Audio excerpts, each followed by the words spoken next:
কিভাবে আপনি উদ্বুদ্ধ হলেন স্বাধীনতার যুদ্ধে? এটা যদি আমাদেরকে একটু জানাতেন। ওটা ৭ই মার্চে বঙ্গবন্ধুর ভাষণ কি আপনি রেডিওতে শুনেছিলেন? হ্যাঁ, শুনেছিলাম। শুনেছিলেন? তখন কি একটি মনে হচ্ছিল যে একটু প্রস্তুতি স্বাধীনতার প্রস্তুতি বলে মনে হয়েছে সেটা? হ্যাঁ, তখন মনে হচ্ছিল যে স্বাধীনতা আমরাও ইন্ডিয়া। স্বাধীনতার দিকে হ্যাঁ, যাচ্ছি। এর পরবর্তীতে যে ২৬শে মার্চের যে ঘোষণা, এটা সম্পর্কে আপনি জানলেন কি করে যে স্বাধীনতা যুদ্ধ শুরু হয়েছে বা স্বাধীনতা যুদ্ধ শুরু হয়েছে ওটা তো ২৬শে মার্চের পরে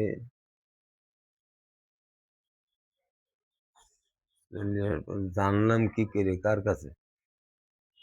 এটা তো জানতে হবে যে আমরা যুদ্ধের ঘোষণা হয়েছে। যুদ্ধের ঘোষণা ওই শেখের কথাই তো যুদ্ধ ঘোষণা ওই সবাই যে যেরকম পাশে পালাচ্ছে। ওর পরেই ওই ওই ওই যে ভাষণ, ওই ৭ই মার্চের ওর তারপরেও তো পরে হয়েছে। ওর ৭ই পরে মার্চের ভাষণের যখন পরে তো অনেক negotiation এর ওর পর প্রক্রিয়া ছিল ও না? ওই দিন ওর পরের রাত্রির থেকে যে যেরকম পারে আস্তে আস্তে সরতেছে। তা তো ওই ৭ই বুঝি মার্চের পরে থেকে?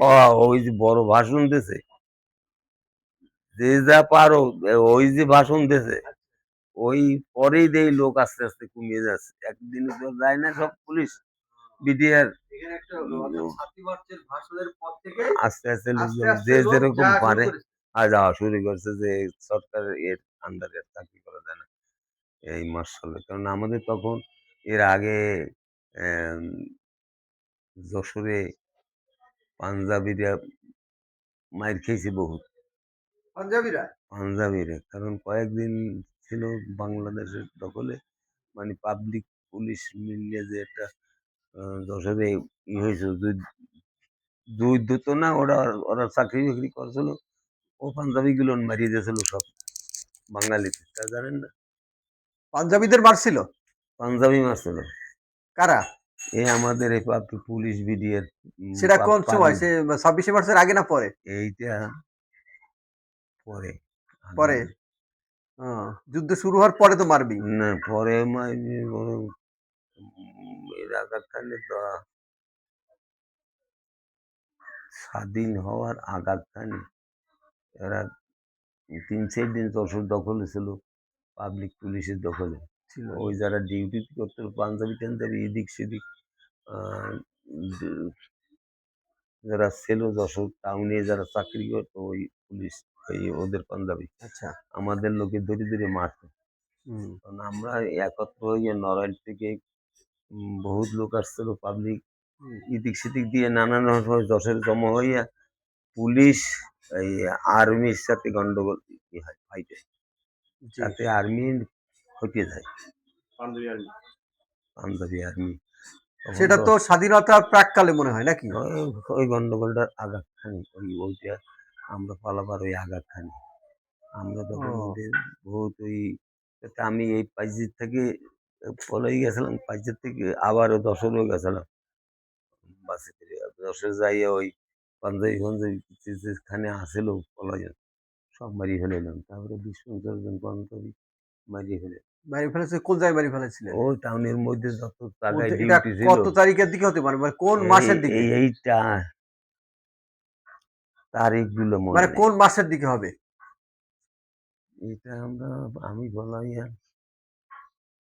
পরে ২৬শে মার্চের পরে। ২৬ মাসের পর তো পরে, অবশ্যই। পরে হ্যাঁ বুঝতে পারছি। তাহলে আমরা ধারাবাহিকভাবে আগাই। আপনি পাজিয়াতে আসার পরে কি আ স সংগঠিত করা শুরু করলেন নাকি ইন্ডিয়াতে সংগঠিত গেলেন? করা শুরু করিলাম কাকে, কাকে পাইলেন এই ট্রেনিং করার জন্যে? মুক্তিযুদ্ধে উদ্বুদ্ধ আ কিভাবে করলেন আপনি? ওই বাবর আলী, আ মালিক মাস্টার ছিল। মালেক মাস্টার। মালিক মাস্টার এরাও আমাদের সাথে এখানে সহযোগিতা আওয়ামী লীগের করেছিল তখন সভাপতি কি মকসেদ মাস্টার ছিল? মনে হয়। মুকসেদ ছিল, মালিক এগুলো উম ছিল। আপনি এসে কি দেখলেন পাজিয়াতে? তারা কি আ জানে স্বাধীনতার পাইজিতে জন্য হ্যাঁ, প্রস্তুত? সবাই স্বাধীনতার জন্য প্রস্তুত এরকম গন্ডগোল নাকি হচ্ছে। কোনো খবর রাখে না? না, তারা ওই খবর রাখে? ও খবর তো রাখে। চারিদিকে খবর তো গন্ডগোল হয়ে চলতেছে। গেছে। আচ্ছা। সেইজন্য তারাও প্রস্তুত। তাহলে এখানে কোনো ট্রেনিং দিছিলেন এখানে আপনি? ট্রেনিং এ, হ্যাঁ, এখানে অস্ত্র তো ছিল না তাদের হাতে। ইউনিয়ন কাউন্সিলে এক কত আনসারের কাছ থেকে এরা সংগঠিত হয়ে কয়েকদিন 10-15 দিন মনে হয়। এখানে বেশ প্রায় 20-30 টা ছেলে, 30-40 টা দু একজনের নাম ছেলে। মনে পড়ে? না, ওই বাবর আলী, তবে নামটা আমার খুব কম মনে হয়। ও মালিক মাস্টার ছিল ট্রেনিং এ। ট্রেনিং কে দিত? আপনি একাই? আমি একা, আর ইন্ডিয়া থেকে একটা হাবিলদার ছিল আর্মির। নাম কি? এই বলেছিল এই চারুর বাড়ি এতে পলাইছিল সে। ও ও থাইকা ও আমাদের, উনি কি ইন্ডিয়ান? ইন্ডিয়ান? না না, ও আমাদের পাকিস্তানি আর্মি পলাই আইছিল। বাঙালি? বাঙালি। আচ্ছা, আচ্ছা। উনি কি পাকিস্তান থেকে পলায় এসছে? না না, ও যশোর থেকে পলাই আচ্ছা, আইছিল। আচ্ছা। জি, জি। আর সে এখানে চারু আবার আর্মি ছিল, ওদের সাথে ও এখানে থাকতো। জি, জি। আচ্ছা, আচ্ছা। আমি থাকতে হয় না, ও থাকতে হয় না। তো এই ও আমরা একত্র, ও উনার আমি, নামটা কি? নামটা তো ভুলে যাই। উনার নামটা মনে করলে ভালো হলো। তাহলে তো হয়তো ওর ও নামটা জানি না। উনি মুক্তিযোদ্ধার লিস্টে আছে ও তো? হাবিলদার, মুক্তিযুদ্ধে এখানে নাই। ওদের ওখানে হয়তো হয়েছে, আমাদের আমাদের পুলিশের মধ্যে নাই। আচ্ছা, ট্রেনিং দিলেন তা ওদের তো অস্ত্র নেই। কি ট্রেনিং দিলেন? ট্রেনিং করাইছিলাম ওই কাটা রাইফেল, রাইফেল, একটা কাঠের রাইফেল পাওয়া যায়। কোথায় পাইছিলেন? ওগুলো না আনছে না, আনসার ক্যাম্পে যাই কোন সময় নাকি জানি না। কিভাবে যাইছে আমি সঠিক জানি না। ওর ছিল 2-4 ছিল, এই নিয়ে দেখাইতো আর খালি এতে দিছি। ওই বন্দুক জাতীয় রাইফেল ছিল, আচ্ছা। এই দিয়ে আর খালি বেশি ট্রেনিং করে এলো। কেউ কি করতে হবে তো এই সাজেশন দিত। তো এইটা 10-12 দিন করার পরে আর্মির ক্যাম্পে চলে যায়, পুলিশ একাই যশোর সংবাদ গেলে ওরা তখন পাইজি অ্যাটাক করে। ওরা বলতে পাকিস্তান আর্মি? হ্যাঁ, পাজিয়া অ্যাটাক করে? পাকিস্তান আর্মি তখন তো আর পুরাটাই হয়ে গেল। পাকিস্তান আর আমরা এইসব ট্রেনিং হচ্ছে, ও আচ্ছা, পাইজে ওখানে ট্রেনিং খবর হয়ে গেছে। খবর হয়ে গেল ক্যান্টনমেন্ট। তাই? হ্যাঁ, পাজিয়া কোথায়, কোথায় আক্রমণ করলো? পাইজে আক্রমণ হলো, আমি তো সেদিন চলে গেলাম আমি। তারপরে আর্মি, আমাদের পুলিশের একটা ডিএসপি পলাতক ছিল চুয়াডাঙ্গা, আপনি মাহবুব? হামিদ মাস্টার, এরা ডাক্তার, আচ্ছা, ওর দোতলায় থাকতো। সেও আমার এই যশোর থেকে পলাইয়েছিল।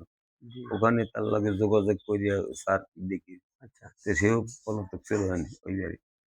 আমরা থাইকে উনি এর ওখানে থাকতো, আমরা ওনার সাজেশনে চলতাম। কিন্তু উনার যে নাম কি? ওনার নাম উনার নামও ডিএসপি। মনে করতে পারতেছেন না? ও আমার বর্তমানে আজ যে কথা বলতেছি, স্মরণশক্তি অনেক কমে গেছে। আমি জি, জি। কোনো আচ্ছা, করতে ঠিক আছে। পারছি না। আপনি ট্রেনিং গুলো করালেন। হুম, ওই সময় কিছু যারা মুক্তিযোদ্ধা তৈরি করলেন। হুম। পরবর্তীতে তারা কি মুক্তিযুদ্ধে অংশ নিয়েছিল? বা সম্মুখ যুদ্ধে পাওয়া গেছিল সবাই তাদেরকে? মুক্তিযুদ্ধে, না, এর মধ্যে সবাই যে করেনি? যে কয়টা লোক এখানে ট্রেনিং করছিল সবাই মুক্তিযুদ্ধ, মানে বাবা, বাবর আলী যায় নাই আচ্ছা। ওসের সাইডে, কিন্তু আসার পরে পাইছিলাম ও বাবর আলী ট্রেনিং করছিল কিন্তু যায় নাই। উম, বাবুর এর- আলী ওই যে গান গাইতো? হ্যাঁ হ্যাঁ, ও ছিল। তো আচ্ছা, ওরে, হ্যাঁ।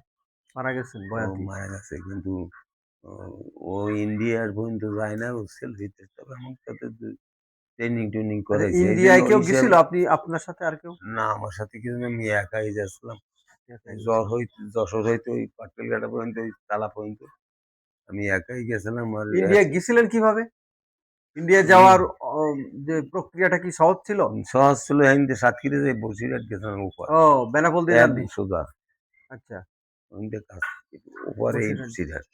ও তো ওখানে যাইয়া ওদের সাথে কথাবার্তা বললে আমাদের লোকজন কোনো ইন্ডিয়ায় যে আপনি কোনো নির্দেশনা পাইছিলেন? না নির্দেশনা পাইনি, আমি সেভাবে ওখানে যাই নাই। আমি এমনি যাই, আমি বলছি আমি তো ট্রেনিং প্রাপ্ত, আমি এখানে থাকবো না। আমাদের লোক খুঁজছিলাম তাদের সাথে। ও এমপি আলাউদ্দিন ছিল পাটুলগেরার, আচ্ছা। ওর লগে আলাপ করিয়ে ও তাহলে ঠিক আছে, তাহলে তোমরা বাইরে ভিতরে আসো। তখন কপিল মুনির ওই ক্যাম্প, আমি তালায় যাইয়ে তখন তালা কপিল মুনি পাই গেছে। এই ৩ টে নিয়ে একটা ক্যাম্পের মতো হয়। তার মানে আপনি আর পাজিয়ায় ফিরে আসেননি? না আমি ওই গেছি আর পাইয়ে ফিরেছি গেছেন, স্বাধীনের স্বাধীনের পরে ফিরেছেন? পরে না, স্বাধীনের আগাখানে আগে, পুরোপুরি আগে। ক্লিয়ার হয়ে যায় না। ধরেন স্বাধীনের পরেই ধরেন আচ্ছা, স্বাধীনের প্রাক্কালে। প্রাক্কালে তাহলে আমরা কপিলবনিতে ফিরে যাব। কখন আপনি ভারত থেকে ফিরে আসলেন কপিলবনিতে, পাজিয়ায় ফেরেননি। না কপিলবনিতে ফিরে আসে আপনি কি প্রতিষ্ঠান পেলেন? কপিলবনিতে আমি তো ওখানে পার্টির সাথে থাকতাম। কাদের সাথে? ওই আলা ওখানে আলু আলাউদ্দিন,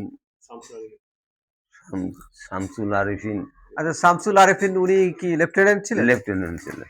আপনার কমান্ড কি উনার সাথে উনি ছিল? সাব সেক্টর কমান্ডার ছিল।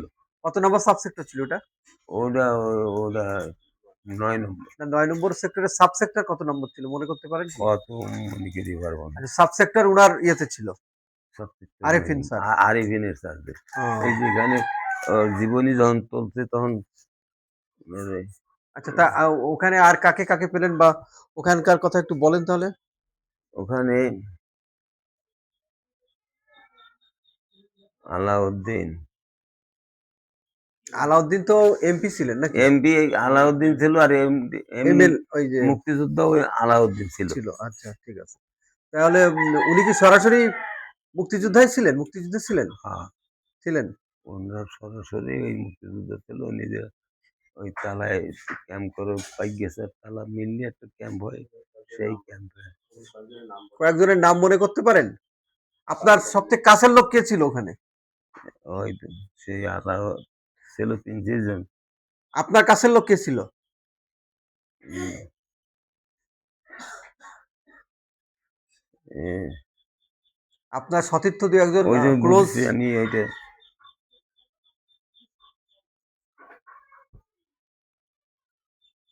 মনে পড়ে না? হুম, সনটা তো ছিল এখানে, সনটা ওখানে, সনটা ওখানে গেছে তো পরে ওখানে অপারেশন হয়, এরপর সনটা পলাই গিয়ে ওখানে ওঠে। এর সাথে আমার সাথে আরো ২-৩টে এর মধ্যে বাইচে ছিল। নাম আচ্ছা, তাহলে ওই যুদ্ধের কথা আমাদের একটু শোনান, যে কপিলবনিতে কিভাবে কি কাটলো আপনার যুদ্ধ? কবিরবনিতে আপনি কপিলবনিতে ফিরলেন সেটা কি মাসের কথা মনে আছে? কোন মাসের দিকে? এপ্রিল, মে এরকম? বর্ষাকাল? বর্ষাকাল মোটামুটি ছেড়ে তো ওখান থেকে আর একটা যুদ্ধ হচ্ছিল ১৮ মাইল। এই যে ১৮ মাইল, টালা ১৮ মাইল। টালা ১৮ মাইল, জি। হ্যাঁ, ওদের দেহ রাজাকার ২-৩টে রাজাকার মারা যায়। ওই একটা যুদ্ধ হয়েছিল। তা আহ, যুদ্ধ কি কারা শহীদ হয়েছিল, কে কে একটু? উম, পুলিশ আপনাদের সতীর্থ কেউ শহীদ হয়েছে কিনা সেই যুদ্ধে? না, এই যুদ্ধে আমাদের আমাদের লোকও নিতে শহীদ হয় নাই। হুম? সে তো কপিলমুনি বড় যুদ্ধ হয়েছিল ১০১ জন লোক। ১০১ জন? সব মারি ফেলাইলো, ওরা সাইলেন্ডার করছিল, মারে এমন কায়দা হয়েছিল কারা সারেন্ডার করলো? ওই রাজাকাররা। ও, রাজাকাররা। ৩ ওগো ৩-৪ দিনের দিন সাইলেন্ডার করে। এর আগে যুদ্ধ চলাই যায় আমার সাথে, আমরা সব ওই ক্যাম্প ঘিরিয়া হুম। কপিলমুনি দোতলা বিনোদ বাবুর বাড়ি, ওইটা ছিল ওদের ক্যাম্প। তো ওরা ছিল রাজাকার ছিল ওর মধ্যে, আর আমরা সব আচ্ছা, অ্যাটাক রাজাকার ছিল করছিলাম। ওর মধ্যে, পাকিস্তান আর্মি ছিল না? না না আর্মি ছিল না, এমনি রাজাকার ছিল রাজাকাররাই? সব, সব রাজাকার ছিল। ওই আমরা অ্যাটাক করি, ওই ৩ দিন আমাকে যুদ্ধ হয় ওদের সাথে। হুম। ওদের তো রাইফেল গুলি ছিল বহুত, ১১০০।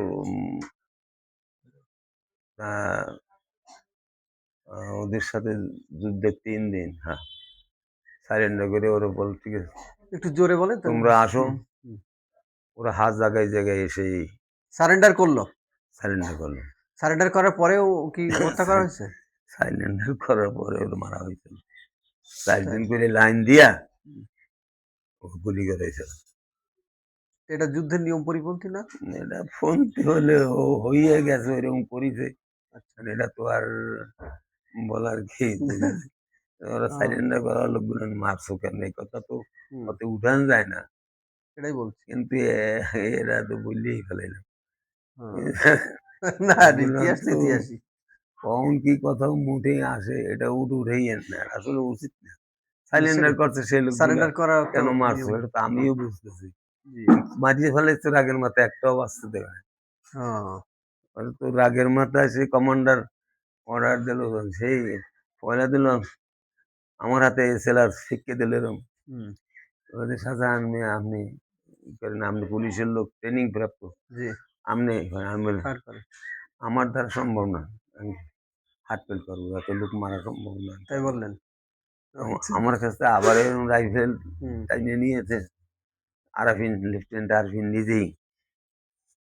আ হুম, আসলে ওরা সাইলেন্ডার করছে, মারি দিল, একটাও বাঁচতে দিল না। হ্যাঁ, লাশ পাশে তো নদী, 40টা লাশ বোধহয় দিছিল বাসায়, ইতে 8,000 লোকজন ছিল, তারা নিয়ে গেছেন। এটা একটা মারাত্মক মৃত্যু বাংলাদেশের ভিতরে, কপিলমুনি। কপিল মুনি। কারণ ওরা সাইলেন্ডার করছে সেই জন্য মারিয়ে দেওয়া হয়েছিল। আচ্ছা। এইরকম আমাদের মারা, লোক কি শহীদ হয়েছিল কেউ? আমাদের লোক কেউ মারা গেছে? আমাদের বাঙালিদের না, আমাদের মুক্তিযোদ্ধারা? আমার কেউ না? আহ, রকম টকম হয়েছিল মনে হয়। ও, এখন নাম তো আমার মনে নাই। ওই একটা স্মরণীয় একটা যুদ্ধ হুম, মুক্তিযুদ্ধের মধ্যে পাইছি, হুম, এ কোনো মুক্তিযোদ্ধা এই আচ্ছা, যেমন এই জলিল মনে হয় এত লোক মারে নাই কোনো কোনো নেতা। হ্যাঁ, আমরা এই অন্য অন্য সেক্টর বলতে হুম, 7, 8, 9 কোনো নয় হুম। সেক্টরে এরকম মাইর খায় নাই, সাইলেন্ডার করছে এই কিন্তু এরা পর্যন্ত তো বাঁচে আপনার তো যাবে। মনে হচ্ছে সারেন্ডার করার লোক, তাই না? হুম। কিন্তু এমনি সম্মুখ যুদ্ধে সারেন্ডার করার লোকগুলো মারা, এটা কখনো শুনিনি। ১ম উনি শুনলাম। মারিয়ে দিল, না শুনলেও তারা জি, মারিছে। কিন্তু আর আমাদের জি, হয়নি তো, মারার কতগুলো কায়দা ছিল। হুম। ওরা যে ঘরটায় ছিল কপিলবনি, সেই ঘরটা এখন মনে আছে। আর একটা বারান্দা ছিল ওদের, সেই ঘর বিনোদ বাবুর জমিদার স্টাইলের লোক ছিল তো। বিনোদ বাবুর ওই উনি- ঘরটাকে ওরা দখল করছিল ওরা জোর দখল করে। করিয়ে সেই ওইটাই থাকতো, ওইটাই ওরা 7-8 মাস থাকতো। হ্যাঁ, রাজাকারদের ক্যাম্প। ওইটা রাজাকারদের ক্যাম্প। তা ওদের কার্যক্রম খুব আ খারাপ খুব ছিল। খারাপ মানে যার জন্যই প্রায় আমি মারার পরে আমাদের লোক, নামটা লোকটার ছেলেটার মনে নেই, পেরেক মারা অবস্থা এইভাবে পায়। তাজা মানুষ পেরেক এরকম তাজা বড় মানুষ। বড় পেরেক দিয়ে মাইরে এরকম 2-3টা পাইছি মরার পরে ওই ক্যাম্পে। ও, আর রাইফেল তো 100-র উপরে পাইলাম, 100 কত বহুত কিছু পাইলাম ও ওদের কাছ থেকে রাইফেলটা ওদের ওই ক্যাম্প দখল বুঝতে করার পরে। ওই দখল করার পরে। কিন্তু ওই লোক যে কয়টা পাইলাম মরা, জি। মরে গেছে পেরেক মারা, ওদের বই পাইলাম একটা, তাতে প্রায় 800-900-র উপরে লোক মারছিল, যারা মারছে ও, খাতায় নাম লেখা ছিল। নাম লেখা ছিল। সেই বই পাইয়ে তো লোকগুলো রাজাকার না হলে ওরকম মারে, হুম, সারেন্ডার করে রাজাকার তো মারে না কেউ, সেটাই। তো বুঝলাম। ওই বই বইয়ের পেয়ে দেখলেন ওরা কত বই খুন আর ওই করেছে। স্মৃতি, ওই মরা মার এই মরি রয়েছে তাজা মানুষ, ওরে আচ্ছা, আচ্ছা। দেখেই মানুষ সব বলে চেপে এক গেছে। সালারও বাঁচাবো না। হ্যাঁ, ও, তার মানে আপনি যেটা বললেন এইভাবে তাজা মানুষ এগুলো আমাদের আমাদের, বাঙালি হ্যাঁ হ্যাঁ, বাঙালি মুক্তিযোদ্ধা ছিলেন না সাধারণ মানুষ সব ছিল? মুক্তিযোদ্ধা। মুক্তিযোদ্ধা।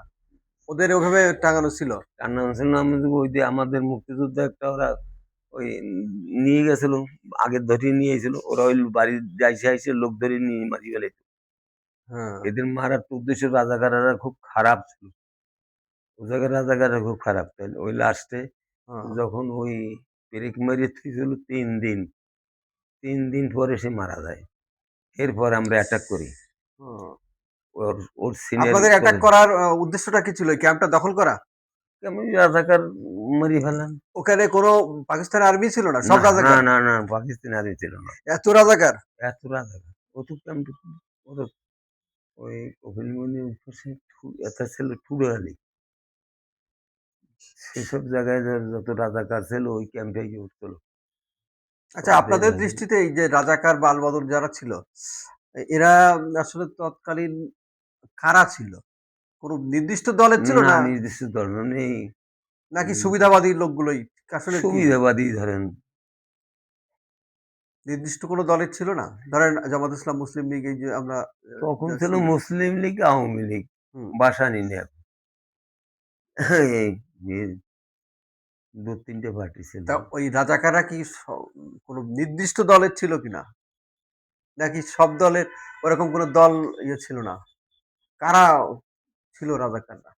বেশিরভাগ মুসলিম লীগ সাপোর্টার লোকগুলো মুসলিম ছিল। লীগ সাপোর্টার। সেটাই জানতে চাচ্ছি।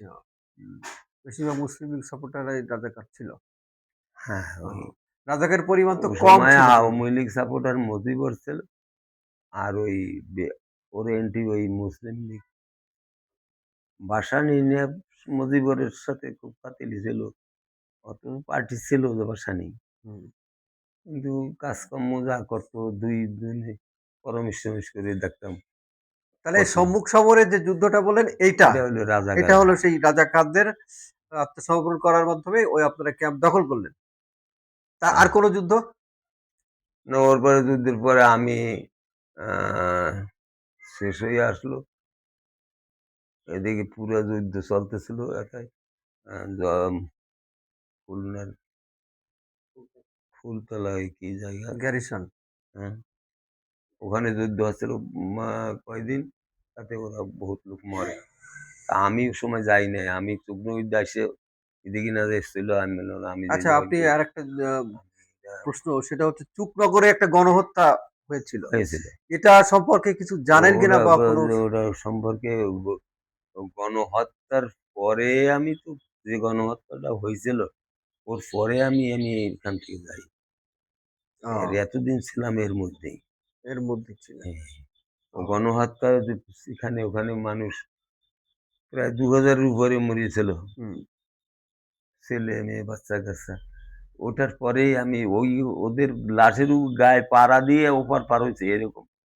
সেই আচ্ছা। মারাত্মক আপনার স্বচক্ষে দেখেছেন সে?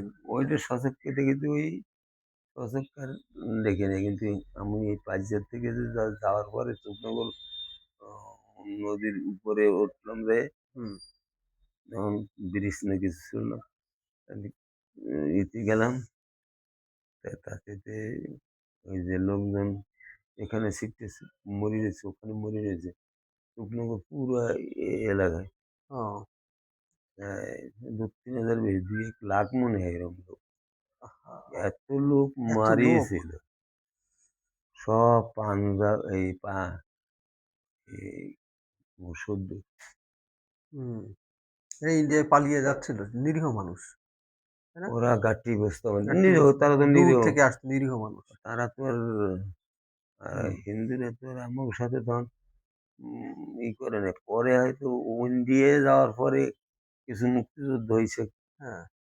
কিছু কিন্তু মূলত সাহায্য তারা করছে। পালিয়ে যাচ্ছিল, সাধারণ মানুষ। ওরা তো লাইন দিয়ে পালাই যাচ্ছিল। ওই একটা, আরেকটা কলারোয়া ঝাউডাঙ্গায় ওইরকম কলারওয়ার ঝাউডাঙ্গায় এরকম একটা ঘটনা ঘটেছে? ঘটেছিল। তবে এত মারে নাই ওরা, এত এরকম লোক মারে নাই। আচ্ছা। এরা যা করিছে যে ধারণার বাইরে। ওরে লোক এ তো সেগুলো আর্মিরা এসে করছে না স্থানীয় এ রাজাকাররা, জানেন না, কিছু? স্থানীয় রাজাকার না, স্থানীয় রাজাকার ছিল ওর সাথে। আর্মিদের মনে হয় খবর দিছিল। আর্মিকে খবর দিয়েছিল সবুজ খান তখন ছিল। সবুর খান। সবুজ খানের নেতৃত্বে হুম, এই রাজাকার পাঠাচ্ছিল খুলনা থেকে। জি। আচ্ছা, আমার আরেকটা প্রশ্ন। ওই আপনারা মুক্তিযুদ্ধকালীন সময়ে কি এই খবরাখবর রাখতেন? যে ভারতে একটা প্রবাসী সরকার গঠন, বা হ্যাঁ, বঙ্গবন্ধু কোথায় আছেন? এসব হুম। কিছু জানতেন?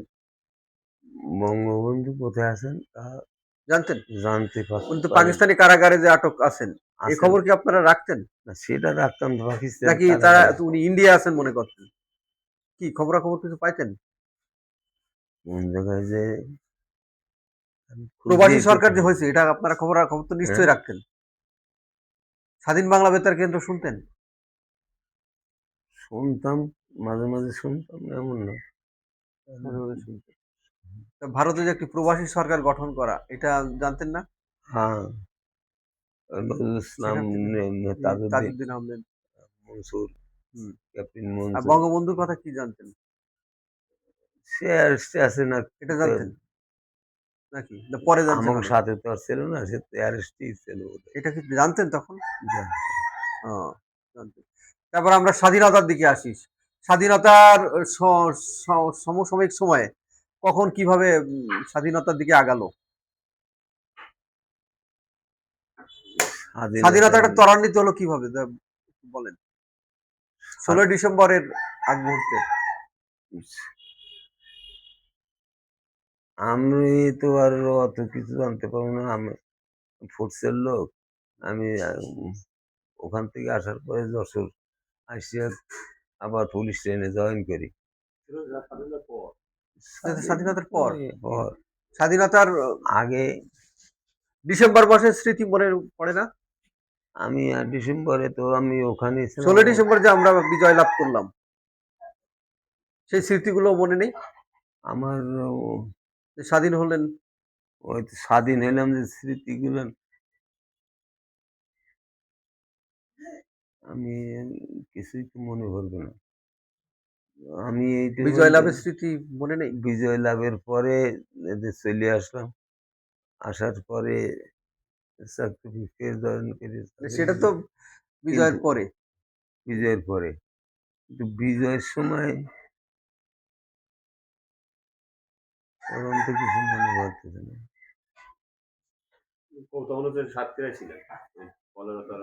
তখন আপনি ওখানে ছিলেন না?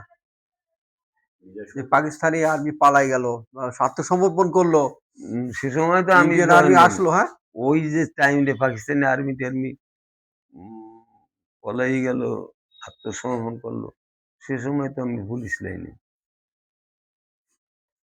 না, হুম। আপনি তো মুক্তিযুদ্ধ শেষ হলেই না তারপরে আপনি আবার গেলেন। হ্যাঁ, শেষ হওয়ার আমি শেষ হওয়ার মুহূর্তে আমি ইন্দি পালাই। পুরোপুরি ক্লিয়ার হয় না তখন পুরো তা তখন ওই খুলনায় তো যুদ্ধটা হয় ওটা তো শেষ টাইমে। শেষ টাইম। খুলনা ওর উপর বাড়ি এসে থাকলাম কয়দিনে তো। হুম। বাড়ি তো দেখাচ্ছি না। আর সে বাড়িয়েই থাকলাম ৮-১০ দিন এরপরে যে যশোর এরপরে যশোরে গেলেন। জয়েন করি। এর মধ্যে স্বাধীন হয়ে গেছে। হ্যাঁ। যশোরে ওই আমি অস্ত্র জমা দেওয়ার স্মৃতি মনে আছে? অস্ত্র জমার দিতে আর আমি যাই নাই। ও কাছে দিয়ে দিলাম। আমার আহ, সেই সাথে যারা ছিল ওদের দিয়েছে জমা। সব নিয়ে ওদের হাতে দিয়ে হাবিলদার দিলাম। ওরা নিয়ে জমা দিল। অস্ত্রের স্মৃতি আর মনে নেই। আমি তারপরে স্বাধীনতার যখন অর্জন করা হলো, তখনকার স্মৃতি একদমই মনে নেই? যে কেমন অনুভূতি ছিল? অনুভূতি কি তখন একটু ভালোই লাগতেছিল। এ স্বাধীন হইছি। পরাধীন ছিলাম জি। যে পাঞ্জাবির আন্ডারে।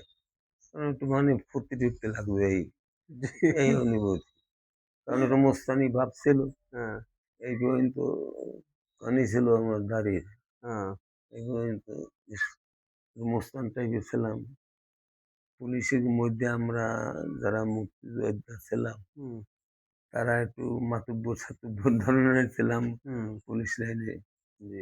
আমার সামনে সহজে বেশি কিছু করিনি। কথা বরিশালের বলতেন। লোক ছেলেপেলে বেশি ছিল মুক্তিযোদ্ধা। হ্যাঁ।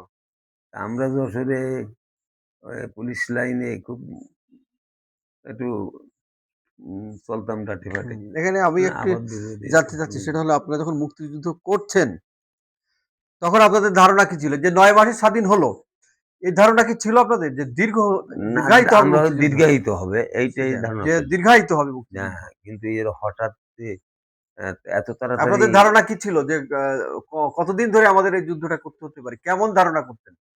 না আমরা যুদ্ধ এই যুদ্ধের চেয়ে অনেক বিশ্বাস ছিল যে স্বাধীন হবেই?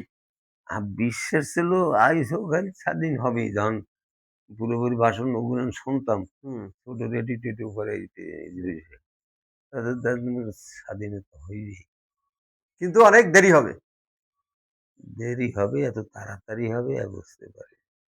হ্যাঁ, ৭-৮ মাস ৯ মাস স্বাধীন হয়ে যাবে। এত তাড়াতাড়ি যে এত বড় পাঞ্জাবি আ ৩-৪ লাখ হুম, পান ওদের ফোর্স ওরা ৩-৪ লাখের বেশি মনে হয়। এরা সারেন্ডার করবে হুম।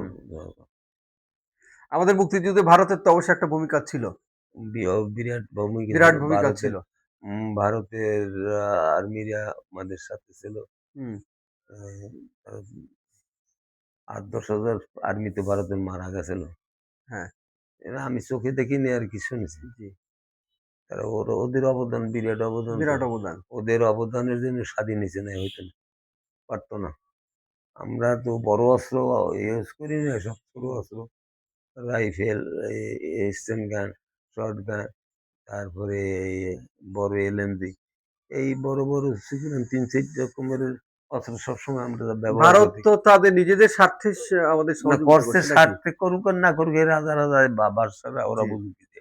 আমরা তো তা বুঝতে তবে পারতেছি। ভারতের প্রতি আমাদের কৃতজ্ঞ থাকা উচিত বলে মনে করেন? অনেক, অনেক সময় কৃতজ্ঞ থাকা থাকা উচিত। উচিত জি, এবং যেকোনো সরকার আসবে আমি মনে করি জি। থাকবে। তারা ভারতের ওদের ভারতের সাথে আমাদের একটি প্রায় 10-20 হাজার লোক মারা গেছে। মারা গেছে। জি। তাদের ভারত সরকার এখনো আমাগো মতো মুক্তিযোদ্ধাদের মধ্যে ওদেরও ওইরকম ভাতা দিচ্ছে, হ্যাঁ, খাবার দিচ্ছে, সবকিছু দিচ্ছে। ভারত সরকার ওদের ওদের দেখতেছে। আর আমাদেরও তার সহানুভূতি সবই থাকা উচিত। এ দেশ স্বাধীন পুরোপুরি হইতো না যদি ওরা সহায়তা না হইতো। জি। এত সহজে হতো না। এত সহজে দেশ স্বাধীন হইতো না। কিন্তু না ওরা সেই আমাদের কৃতজ্ঞতা তো আমাদের আছে। সবকিছুই আমাদের ওরা বহন করছে। হুম, সবকিছুই বহন করছে। ওদের লোকগুলো যে মরেছে সে আমাদের জন্য। হুম। আমাদের এই বড় যুদ্ধ যেখানে যেখানে হইছে, জি। চৌগাছায় একটা যুদ্ধ হইছে। সেই যুদ্ধে ভারতের লোক বহুত বন্দী ছিল। আচ্ছা এবার আমি একটু প্রসঙ্গে আসতে চাই যে স্বাধীনতা পরবর্তী সময়ে যে বঙ্গবন্ধু স্বদেশ প্রত্যাবর্তন করলেন 10ই জানুয়ারি